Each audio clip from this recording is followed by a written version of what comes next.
New Thought Media Network. We are a global broadcast network of positive music, media, and entertainment, inspiring humanity's evolution along the journey of enlightenment and creating a world of love, peace, empowerment, and prosperity for all. New Thought Media Network. Positively inspiring.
Good morning, everybody. My name is Tracy Brown, and you are here for the Science of Mind and Spirit Saturday morning conversation. Key word here, conversation. Well, we may not talk voice to voice, but I encourage you to communicate with me and with others who are watching by commenting in the chat or the comment section, depending on which channel you're participating with. I can see there are folks on YouTube and there are folks on a couple of different Facebook pages, and I'm sure we'll have a few folks joining us as we go through our time together today. Good morning, Shay. And I'm so glad that you are here, bringing some Colorado energy into the room. So just in case there's someone who is watching for the very first time, what we do on the Saturday morning Science of Mind and Spirit conversations is we actually summarize a chapter of the book, The Science of Mind, written by Ernest Holmes, and talk about some of the key concepts in that chapter. And we do that from January through mid-August, when we then have gone through all the chapters. And then in the last 4 months of the year, we focus on key concepts from Science of Mind as shared by Ernest Holmes and others in the past. And so we go to the Science of Mind library and archives and pull out articles or transcripts of talks and share the principles of Science of Mind from that perspective. So there is a team of us, and we rotate the Saturdays, and I am excited to be here this Saturday. So this Saturday, we're talking about the principles of successful living, which is chapter 16. And it is from pages 266 through 278, 266 through 278. So let's, before diving into this chapter, just a reminder, maybe a context setting, that the last 3 weeks, we have been talking about physical perfection. And Ernest Holmes spends a huge segment, right? 3 whole chapters talking about what physical perception is, and also what are some specific ways to approach specific things that happen with our body, like what may that be linked to on a spiritual level. So we're coming out of that and going into the principles of successful living. So we move away from just the physical body into creating an integrated life that we love, that each one of us can create for ourselves, and recognize that what we are contributing into the collective experience is also a part of what we are doing when we are successful. So always when Ernest Holmes begins every chapter, there is a summary of how he breaks that chapter down. And so the subheadings in this chapter are not something for nothing, the law is infinite, demonstrating the law, spirit and mental law, and then success and happiness. So let's dive in. The principles of successful living. The first section, not something new, and this first paragraph, which I am going to read twice. Lessons on prosperity and mental control of conditions are sometimes dangerous because of the misunderstanding of this subject. Science of mind is not a get rich quick scheme, neither does it promise something for nothing. It does, however, promise the one who will comply with its teachings that they shall be able to bring greater possibilities and happier conditions into their experience. Repeating. Lessons on prosperity and mental control of conditions are sometimes dangerous because of the misunderstanding of this subject. Science of mind is not a get rich quick scheme. Neither does it promise something for nothing. It does, however, promise the one who will practice, who will comply with its teachings, that they shall be able to bring greater possibilities and happier conditions into their experience. Continuing, we do not teach that you can get what you want. If we could all get what we want, it might be disastrous, for it is certain that most of us would want things that would interfere with the well being of someone else.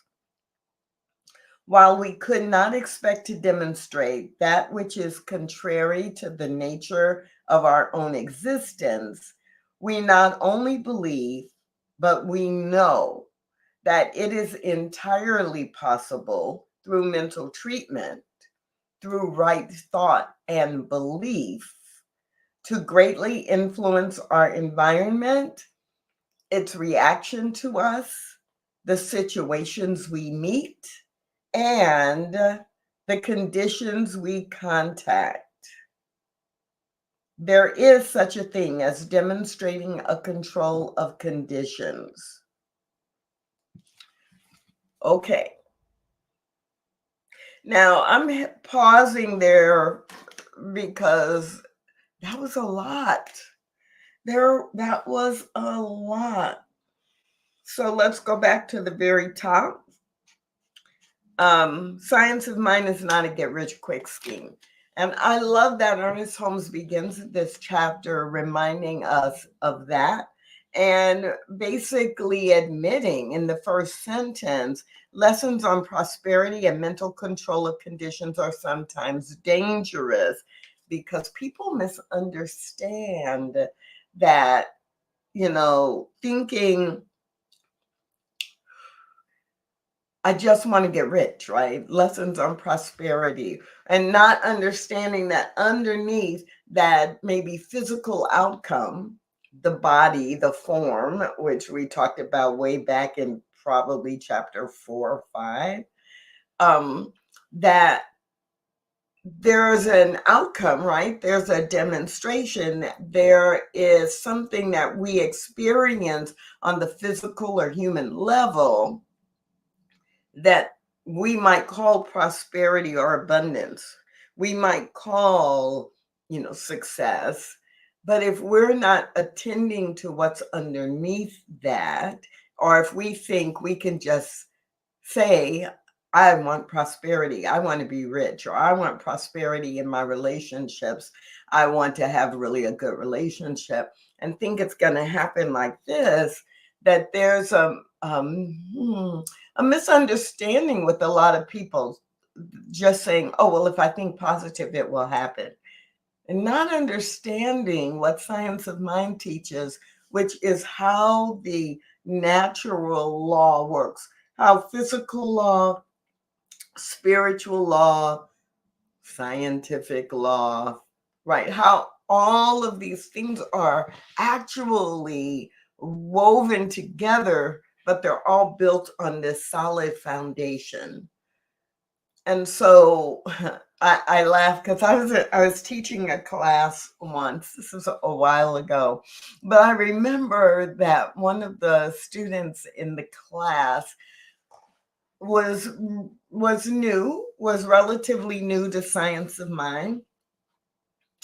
They did understand or have some exposure to the law of attraction, but they were not even that experienced in that. They had just had some exposure to it.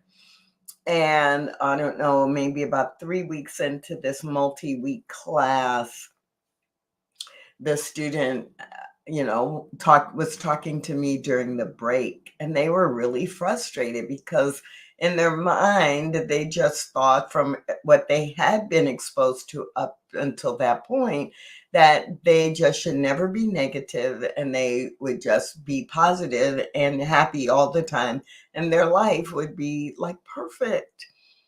And we had a great conversation in that 10-minute break, and talked about how important it was to understand the foundation, and that it wasn't magic. It wasn't a magic show you could go to and then just like blink your eyes and have something appear. That what was happening when it appeared that when it seemed like there was a miracle that was happening, that we could often go back and look at, what were you thinking? How did you lay the foundation? What do you really believe, more so than what you're thinking consciously? And how do you align? How were you in alignment with spiritual law or universal law when all the pieces came together? So I love that Ernest Holmes begins this chapter titled The Principles of Successful Living. Okay. Not the magic of successful living, not the secret of successful living, even though I am prone to use secret in my titles for talks and workshops, but not the secret, the principles. Like, there are some key principles that are important for us to remember if you are actually going to have a strong and sustained experience of successful living. And thanks, Shay. I am the demonstration of this concept, and I am so grateful. And I love that you added, Shay, that it takes a lot of dedication and work, and that is what pays off. Reverend Johnny Coleman, who founded the Universal Foundation for Better Living, has a book titled It Works If You Work It, talking about these principles, these metaphysical principles and how they work. And I'm going to add to that. It takes a lot of dedication and work. Sometimes that work can feel like it's really hard work, or we tell ourselves, this is so hard. And sometimes it is challenging and sometimes it is difficult. But when you sustain the practice of the principles, when you sustain using the principles, that's when we begin to see the progress and the longevity of the desired outcome. So, what does Ernest Holmes talk about as the principles of successful living? Let's see what he talks about. The hardest thing about this program, this Saturday morning highlighting of chapters, is I don't think there's even one chapter in this book that we couldn't spend at least 3 to 4 hours on. And this is a relatively short chapter, and there's just no way I can cover it all in 45 to 50 minutes. But I'm going to do my best to highlight most of the key points he makes in this chapter. So on the top of page 267, in the first full paragraph, in capital letters, Ernest Holmes writes, "No person whose entire time is spent in the contemplation of limitation can demonstrate freedom from such limitation." Why is this important? It's important because of what Shay just put earlier, just a couple of minutes ago, into the chat, right? It's like, it takes a lot of dedication and work to focus on what you want instead of what you don't want. And a key foundation for successful living is to focus on what successful living looks like, feels like, how it demonstrates. How would you even know you were in it in successful living? And for most of us, what we tend to default to is all the unsuccessful living experiences that we have had, and what unsuccessful living feels like or looks like. And in our focus on that, we actually continue to be grounded in it. So at the beginning of this paragraph, Ernest Holmes writes, "This science does not promise something for nothing. It does, however, tell us that if we comply with the law complies with us. No one can demonstrate peace and cling to unhappiness.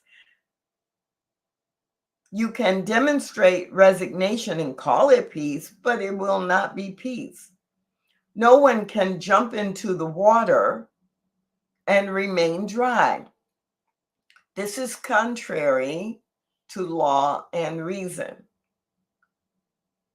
So he's reminding us that we actually are choosing all the time, and let's choose what we want instead of what we don't want. Because if all you're thinking about, or if your dominant and most frequent thoughts are about failure or about sickness or about poverty or about lack or are about limitation, if that is the predominant thinking, then the universe is going to give you that. So, principle of successful living number 1 is to be conscious and aware of what you are holding in mind and heart, and make sure it is about freedom, not limitation. Middle of page 267, the law is infinite. And in this section, Ernest Holmes expounds on this idea. The science of mind is based entirely upon the supposition that we are surrounded by a universal mind into which we think. This mind, in its original state, fills all space. It fills the space that man or humanity uses in this universe. It is in humanity as well as outside of humanity. As I think into this universal mind, I set a law into motion, a law which is creative and a law which contains within itself a limitless possibility. So the law is infinite, infinite mind, infinite law, and it is operating in an orderly fashion. And I, by my thoughts and what I think and choose, I am actually then tapping into the universe or the infinite number of ideas and possibilities. At the very bottom of page 267, Ernest Holmes writes, "It is a great mistake to say, take what you wish. You can have anything you like. We do not take what we wish, but we do attract to ourselves that which is like our thought. Humanity must become more if it wishes to draw a greater good into life." We need, continuing quote, "We need not labor under the delusion that all we have to do is say that everything is ours." Well, this is true in reality, capital R reality. But in fact, it is only as true as we make it. We provide the mold for the creative law. So unless the mold we create is increased, substance cannot increase in our experience. For mental science does not promise anything that will do away with the necessity of complying with law.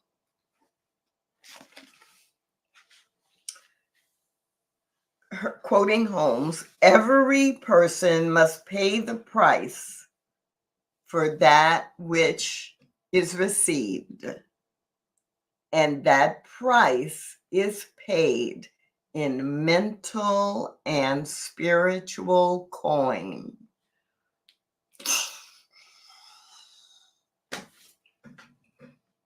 So, two concepts. If I want something more, if I want more, if I want something better, if I want something bigger than what I already have, I basically have to change. I must become more internally. I must make room for, I must create a bigger belief about what I have, who I am, what I can receive, etc. if I want that expansion. And I'm paying for that expansion is with my mental and spiritual work, my reframing from the inside out, my stretching and growing my belief in who I am and what is possible is then what allows the universe to then fill in that space or expand my life, my territory. And so I am paying a price for it. All of the mental and spiritual work, think of it. It's easy for us to think in our human experience about how we pay for something we want when we go to the store or when we go to a restaurant and order a fabulous meal. Am I going to go to a fast food place and pay $8.99 for a sandwich and some fries? I am spending that amount of currency to get that. Or am I going to go to a private, elite owned white tablecloth restaurant in my town or city and pay $75 for a meal? I get a different experience. I pay a different amount of money for it. Neither one of them is good nor bad. Neither one of them is really better or worse, depending on the scenario and what you're trying to achieve. But if you're just trying to put food in your body, neither one is better or worse. But you're creating different experiences by how much money you are able to spend or choosing to spend. It is the same with our spiritual work, that the investment, are you investing $8.99 worth of mental commitment and spiritual expansion? Or are you investing $75 worth of spiritual commitment? Our spiritual work, or what we experience in our lives, is directly related to what we are investing in mental and spiritual coin. Ernest Holmes used this idea of spiritual coin, mental and spiritual coin, several times throughout. And I love the synchronicity, Shay, that you said my frequency is my currency.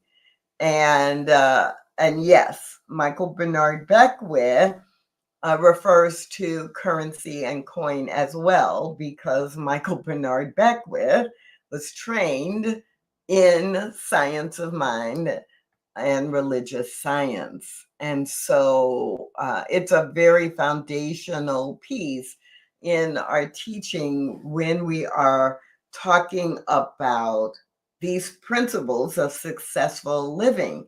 This chapter is about. So if you just joined us, we are in chapter 16, Principles of Successful Living.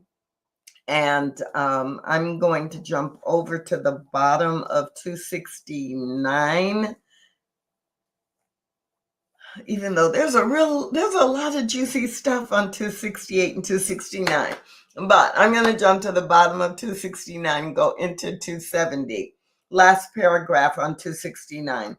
We realize, however, that to attempt this self-expression at the expense of society or others, individuals, is to defeat the very purpose for which freedom exists. For back of all is unity. Now, I just can't highlight this chapter without that sentence and these next couple of paragraphs, because I'm going to go so far as to say malpractice. There are many leaders who are teaching, many ministers or practitioners or people who don't even label themselves with either of those titles. There are people who are actually saying they are teaching science of mind, and I believe it's malpractice when they focus on it's just for your individual good. and fail to teach people that they are part of the collective as well. Ernest Holmes does a really good job of talking about unity and multiplicity and individualism and multiplicity, and how, yes, we do this work for ourselves, but we can never forget that who we are and how we are in the world is contributing to the collective experience, and that works the other way as well. It's not just me as an individual into the collective, but it is also the collective into me.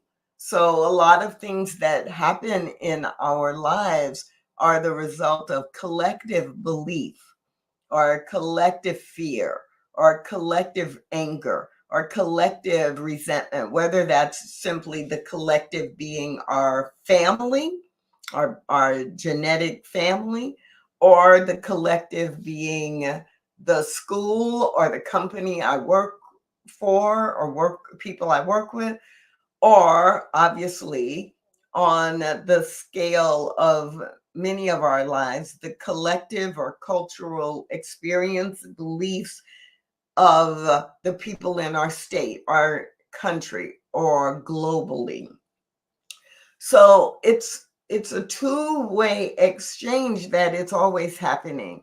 And so in this chapter where Ernest Holmes is talking about and guiding us to what are the principles of successful living, it's easy. It would be easy to say, oh, this is what it means for you as an individual to have successful living and go forth and be successful and have your best life.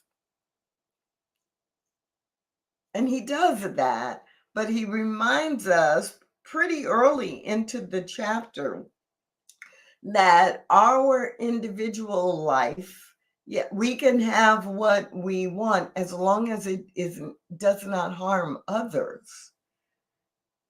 And so again, repeating, beginning at the bottom of 269, we realize that to attempt self-expression at the expense of society or other individuals is actually defeating the purpose for which freedom exists, because in back of all of it, unity. Not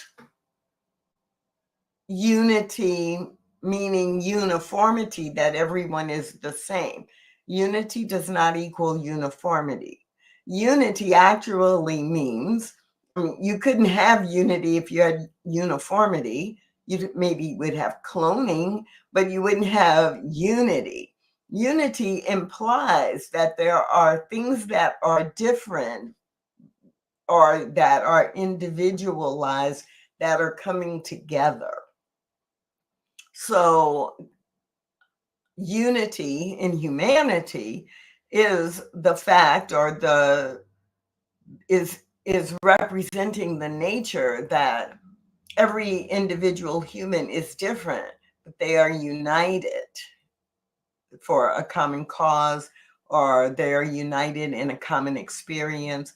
There is the spiritual unity that binds us all together because we are all a part of the same thing, even though each one of us is individual. Now, to me, like that comes out of my mouth so easily now, but I do remember there was a point where when I put all that together in my mind, it was kind of like mind blown. Because up until that moment, I think I had grasped a common understanding that unity means we're all alike, that we're all the same. And unity does not mean that on the secular level, and definitely it doesn't mean that from a spiritual perspective. So Ernest Holmes goes on to write at the top of, near the top of page 270, hence we find that the laws of necessity and not of theology do ultimately compel experience into the path of true righteousness. And he asks us to ask ourselves this question in the second paragraph. Does the thing I wish to do express more life, more happiness, more peace to myself, and at the same time harm no one?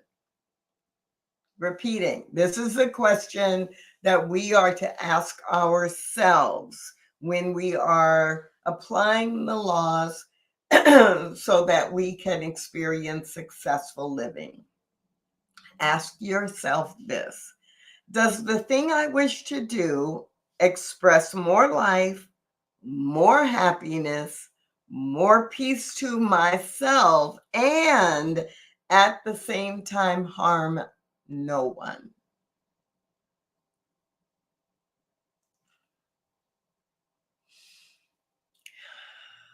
I need a breath there, because how often do we get attached to what we want to have and even say or even think, and I deserve it, I should have it because I want it.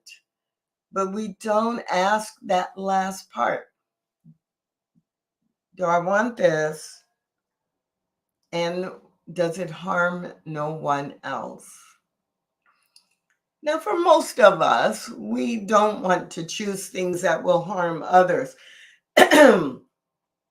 And in my lifetime, I have seen that change considerably in alignment with the collective or cultural flow. Like when the focus was shifting in culture, national and global culture, but especially national culture in the US, if not all of North America, kind of to the me generation. I should have whatever I want. My life is most important. I think that's part of the reason that even within Science of Mind, there have been, a lot of individual teachers who have encouraged people to think about Science of Mind as simply a personal strategy to get everything you want without regard to how that could impact the world.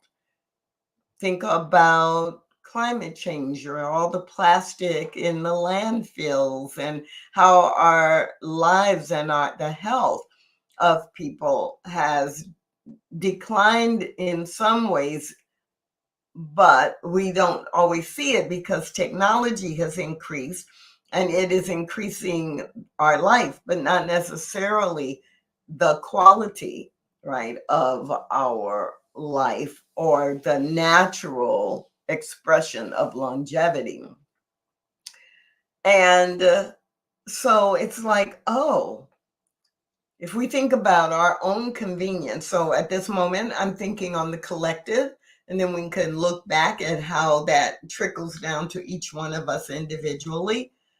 But we've gone through decades of people saying, well, convenience, convenience, convenience. And so we've gotten used to, having individual conveniences without considering the impact that it has on the collective. And now many of us are being moved into a phase of, wow, we need to clean the plastic out. We need to recycle, reduce, reuse, we upcycle. We need to do things differently. And there's a collective mindset around that because for a while, we were only thinking about our individual convenience. Now we see the impact and we're beginning to think differently. I don't know if this makes any sense to you, but that's one of many examples that come to mind for me in Ernest Holmes' reminder to always ask ourselves the question, does the thing I wish to do or have express more life, more happiness, more peace to myself, and at the same time, harm no one. If it does, it is right. It is not selfish. But if it is done at the expense of anyone else, then in such degree we are making a wrong use of the law. Part of me wants to stay with that for the remainder of our time. But I do want to highlight a couple of other things that are in this chapter in the time that I have remaining. So, on the bottom, near the bottom of page 270, the second from the last paragraph, Ernest Holmes writes, "It is quite a burden lifted when we realize that we do not have to move the world. It is going to move anyway." Repeating, it is quite a burden lifted when we realize that we do not have to move the world. It is going to move anyway. This realization does not lessen our duty or our social obligation. It clarifies it. It enables us to do joyously and free from morbidity that which we should do in the social state. This is in the chapter on principles for successful living. And Ernest Holmes spends a big chunk of space in this chapter reminding us that we are not successful if we only focus on our individual good, our individual power, our individual success, because everything we do does have an effect on or make a contribution into the whole.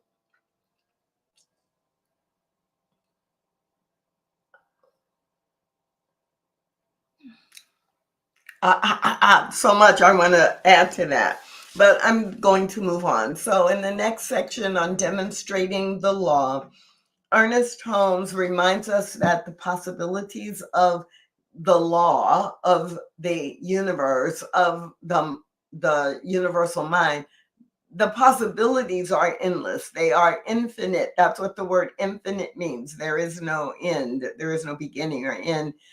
It is eternal. It is infinite. And our possibility of using this infinite law, or that possibility is also infinite.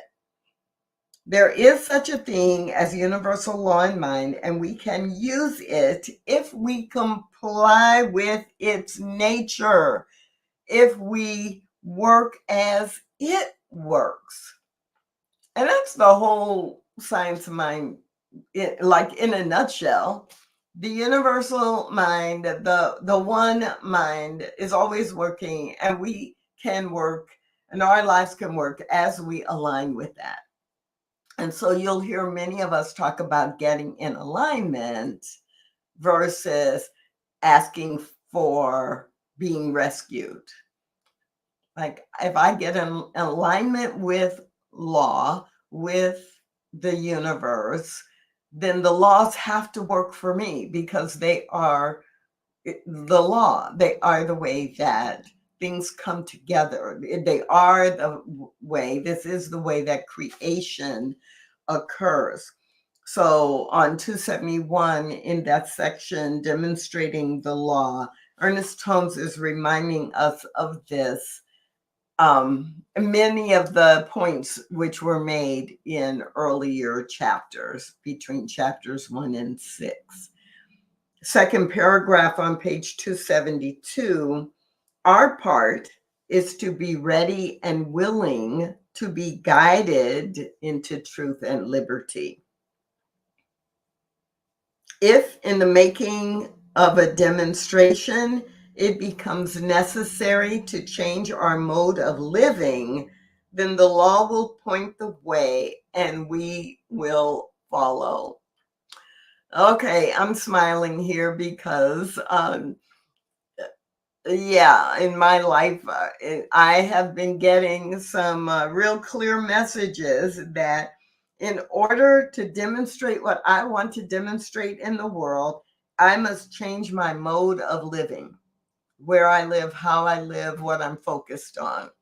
And so I'm smiling because, right, I haven't read this chapter recently, and here it is. If in the making of a demonstration, it becomes necessary to change our mode of living, then the law will point the way and we must follow.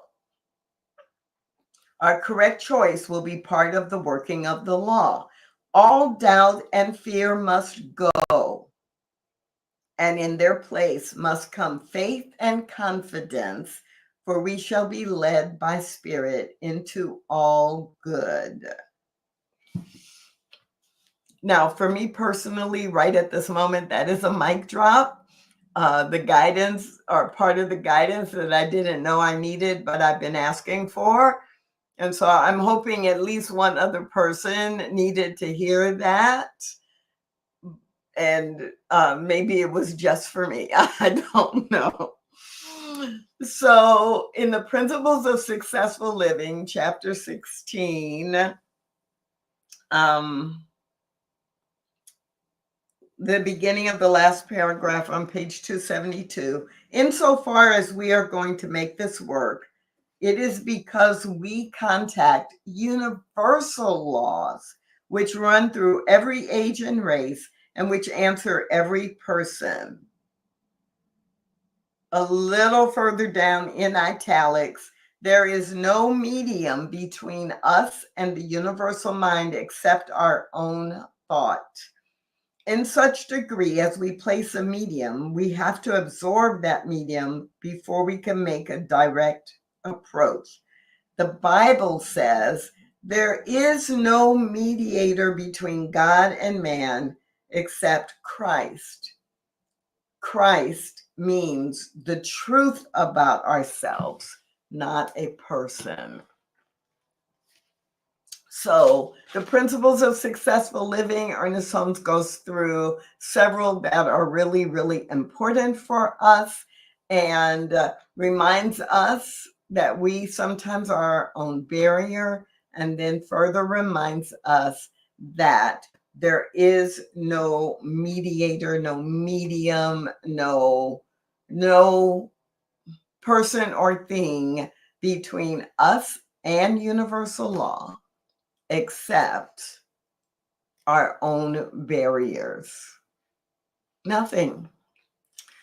So we've got about 5 more minutes, and there are probably about 5 more pages in this chapter. I want to encourage you that to really, if you have the Science of Mind textbook, read this chapter for reminders in one place, right? In these 10 pages, 8 to 10 pages, Ernest Holmes really pulls together pieces that he has written in the 4 introductory chapters and in the first maybe 6 or 7 chapters in the full book, but pulls them together in a way to remind us we get to define what it means to be successful.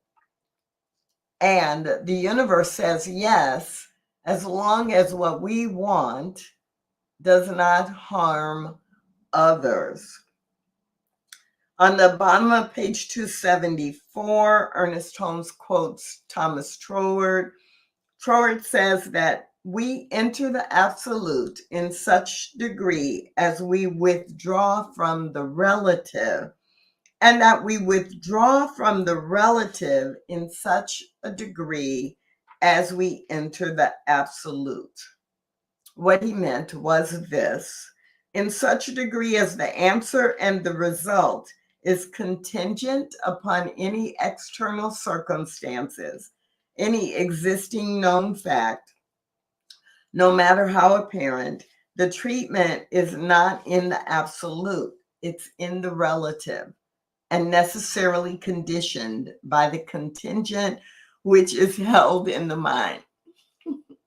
Why is Tracy laughing? Because unless you've been in Science of Mind a long time, that probably sounded like gobbledygook to you.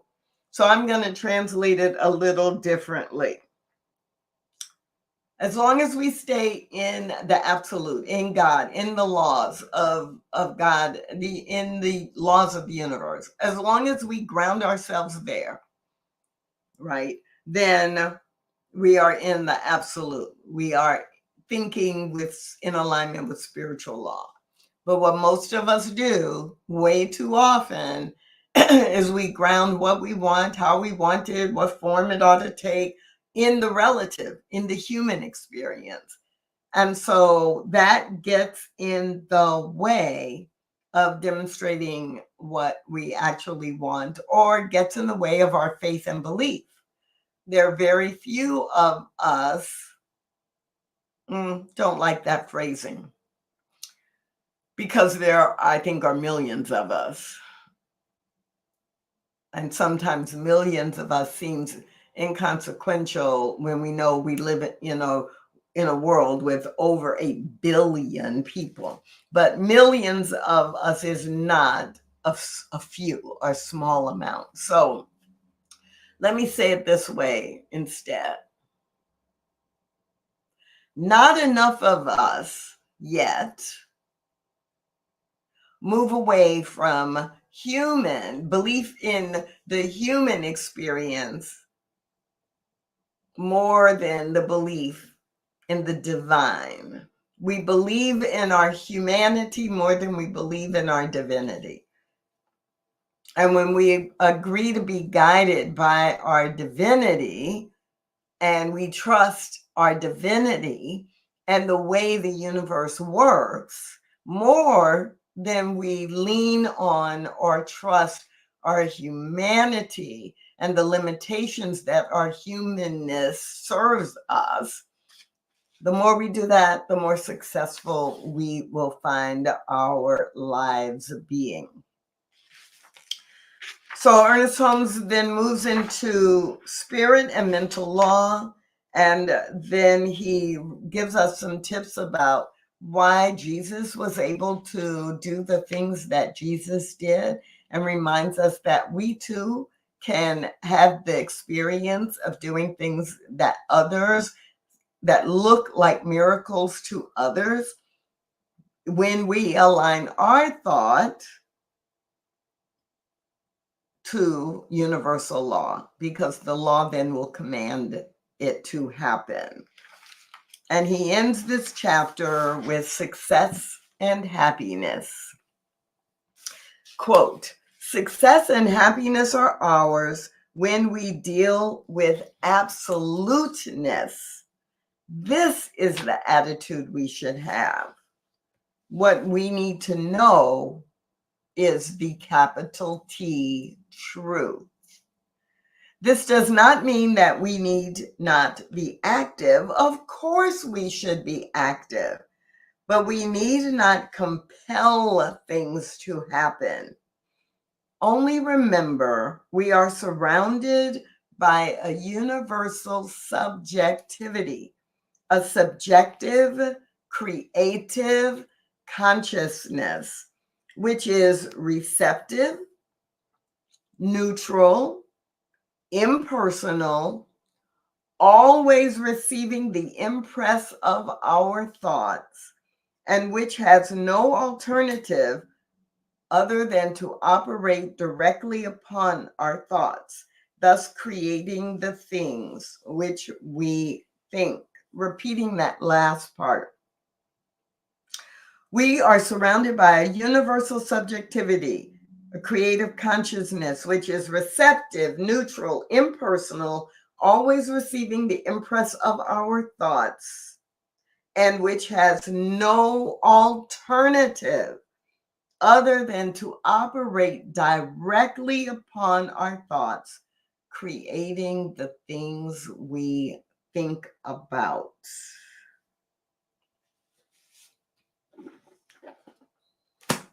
Chapter 16, the principles of successful living. I hope this was helpful for you. I have to admit, I got a couple of gems that are perfect for me, perfect reminders for me and what's going on in my life. So I will just take full responsibility. If you were listening or watching and you're like, this is a lot of the same, there's nothing here for me. I don't apologize because I know there's got to be at least one person, and her name is Tracy Brown, who got something really important, a reminder of something really important today. Please remember that the New Thought Media Network is here for you, not just on Saturday mornings at 9 a.m. Mountain Time, but all day, every day, with lots of different programming that will help you live a successful life, to apply the principles of successful living in your own life. So please check out the schedule and join early mornings throughout the week for visioning or meditation or journaling. Uh, Dial in for prayer, log in and receive prayer several times a day on the schedule, or watch all Sunday when there are hours of programming featuring the talks from a variety of spiritual centers and communities around the globe. And of course, every Saturday, please be here at 9 a.m. Mountain Time for the Science of Mind and Spirit Saturday morning conversations. My name is Tracy Brown. I'll see you again soon.